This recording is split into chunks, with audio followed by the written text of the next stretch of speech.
कहते हैं इतिहास रचने वाला व्यक्ति कभी इतिहास पढ़ता नहीं है, बल्कि अपने कर्म ऐसे करता है कि इतिहास खुद उसके कर्मों का हिस्सा बन जाता है। ये कहानी भी उस व्यक्ति की है जिसने वह काम किया और हर कार्य को कर एक मिसाल बनाई। यह कहानी है उस इंसान की जिसने सच्चाई के रास्ते पर चलते हुए मुश्किलों का सामना किया। 10 अप्रैल 1755 को जोहाना क्रिस्टियानो ने डॉक्टर हनीमैन को जन्म दिया। उनके पिता का नाम क्रिश्चियन गोटफ्रेड हनीमैन था। डॉक्टर हनीमैन ने लिखना पढ़ना अपनी मां से सीखा। आइए देखते हैं इसकी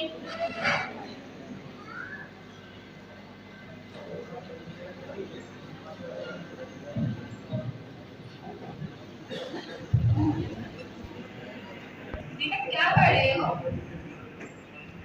ये पढ़ रहा हूँ मैं। बेटा बोलो ए, ए, बेटा बोलो बी, बी, बोलो सी। सी, चलो तुम भी पढ़ा दो, मुझे और भी बहुत काम है।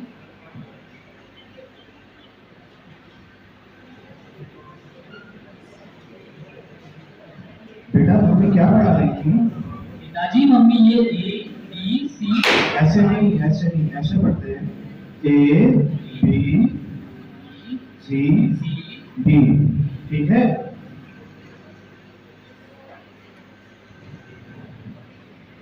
हमारे डॉक्टर हेनीमैन ने स्कूल जाना शुरू किया। वहाँ वे टीचर्स के बहुत प्रिय बने। परिवार की आर्थिक स्थिति ठीक न होने के कारण हेनीमैन के टीचर सर म्यूलर ने उनकी फीस भरने का निर्णय लिया। आइए देखते हैं।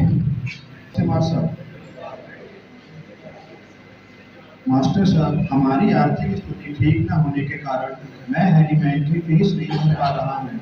मैं हेनीमैन को टाउन स्कूल से निकलवाना चाहता हूँ। क्यों? ताकि वह हमारी आर्थिक स्थिति सुधारने में हमारी मदद कर सके। अरे हेनीमैन तो पढ़ने में बहुत तेज है, होशियार है, उसे तो आगे पढ़ाना चाहिए। और रही बात आर्थिक स्थिति की, तो आपकी मदद करने के लिए मैं तैयार हूँ।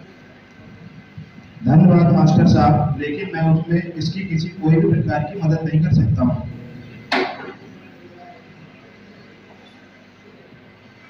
साल की उम्र में वे आगे की पढ़ाई के लिए लीप्जिग आ गए। वे अपने पिता की बात हर बात को सिद्ध करो और जो सही है उस पर टिके रहो से बहुत प्रभावित थे। लीप्जिग में वे फ्रेंच और जर्मन पढ़ाते थे और किताबों का अनुवाद भाषाओं जैसे Greek, Latin, English, Italian, Arabic, German, Spanish में करते थे। इतनी किताबों का व्याख्यान करने से उनकी समझ और बढ़ गई। फिर वे लिप्जिग से वियना गए, जहाँ वे डॉक्टर वॉन क्वेलिन से मिले, जिन्होंने उन्हें मेडिकल की बहुत सारी जानकारी दी। फिर वे डॉक्टर हेनीमैन ने एमडी की डिग्री प्राप्त की, नेशनल यूनिवर्सिटी से प्राप्त की। डॉक्टर हनीमैन ने मेडिकल प्रैक्टिस हेटस्टेड में शुरू की। उनकी केमिस्ट्री में रुचि ने उन्हें सर हैजलर से मिलवाया। आइए देखते हैं उनकी खुलासा।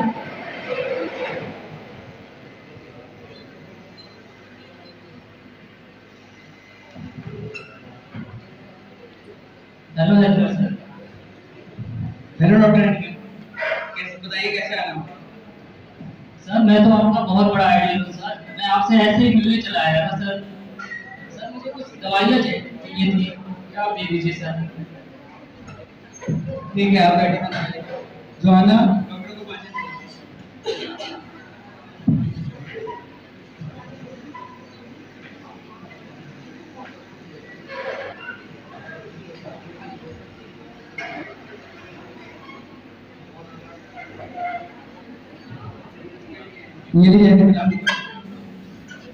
Thank you sir. जोहाना को एक बार देखते ही डॉक्टर हेनीमैन को पता था कि वही है जिसके साथ अपना जीवन जीना चाहते हैं। 17 नवंबर 1782 को डॉक्टर हनीमैन की जोहाना हेनरिटा बुचलर से शादी हुई और कुछ सालों बाद उनकी बेटी हेनरिटा पैदा हुई। पर दुर्भाग्यवश हेनरिटा जब बड़ी हुई तो वो एक बीमारी से ग्रसित हो गई। चलिए देखते हैं।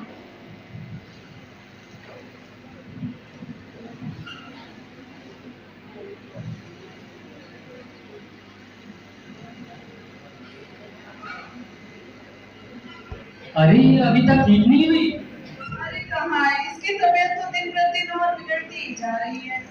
रुको बेटा, मैं दवाई देता हूँ, ये आप खा लो। अरे ये कितनी दवा खाएगी, सही तो हो नहीं रही है।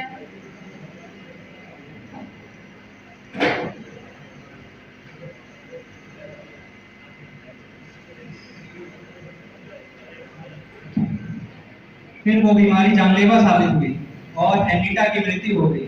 इससे हैनीमैन सर को बहुत दुखी हुई। हैनीमैन सर ने सिंकोना दवाई का स्वयं पर प्रयोग किया।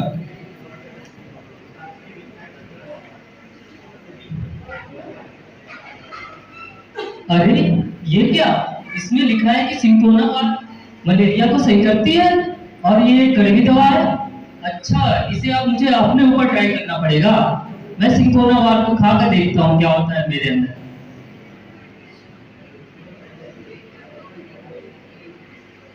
और इसी तरह 1796 में होम्योपैथी की खोज हुई। डॉक्टर हैनीमैन सर ने पहली किताब प्रकाशित हुई जिसका नाम Organon of regional art of healing था। जहाँ एक तरफ डॉक्टर हैनीमैन अपने सवालों का जवाब पा रहे थे, वहीं दूसरी तरफ लोग उसको रोकने की हर मुमकिन कोशिश कर रहे थे।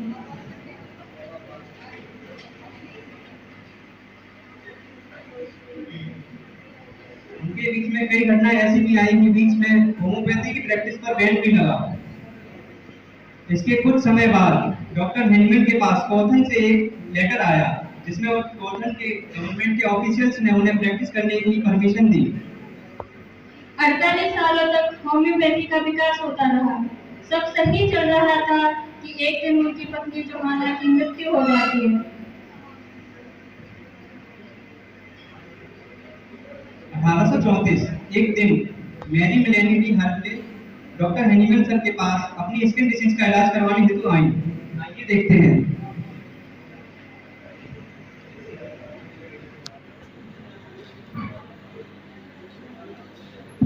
हेलो, बैठिए बैठिए।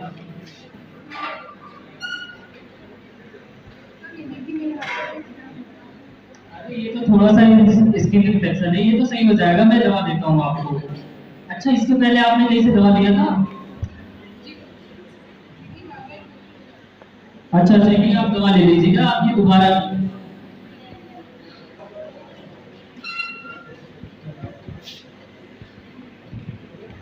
उन्होंने होम्योपैथी को सपोर्ट किया। आइए देखते हैं। अरे ये मीठी गोलियां भरा कुछ फायदा भी नहीं होगी। जो भी हो, एलोपैथी में कोई कंपटीशन नहीं है। अरे फायदा भी कैसे करेंगी, ये फूल पत्तियों जड़ों से तो बनाई जाती हैं। सुना है होम्योपैथी जड़ से इलाज करती है, ऐसा होता है क्या? क्योंकि ये हमारे आसपास की चीजों से बनाई जाती है, इसलिए इसका कोई साइड इफेक्ट नहीं है।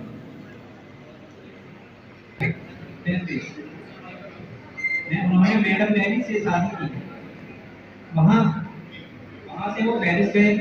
यहाँ आकर उन्हें नाम, पैसा, शोहरत सब हासिल हुआ। वो कहते हैं ना, अच्छा समय किसी का नहीं होता। अच्छा समय किसी को भी वर्षों तक जीवित रखता है। बेशक डॉक्टर हैनीमैन आज हमारे बीच नहीं है, परंतु उनकी शिक्षाएं और उनकी शख्सियत, उनकी चिकित्सा पद्धति के जरिए वे आज भी हम सबके बीच जीवित हैं। इन सबसे हमें एक ही सीख मिलती है, ऑडियंस पे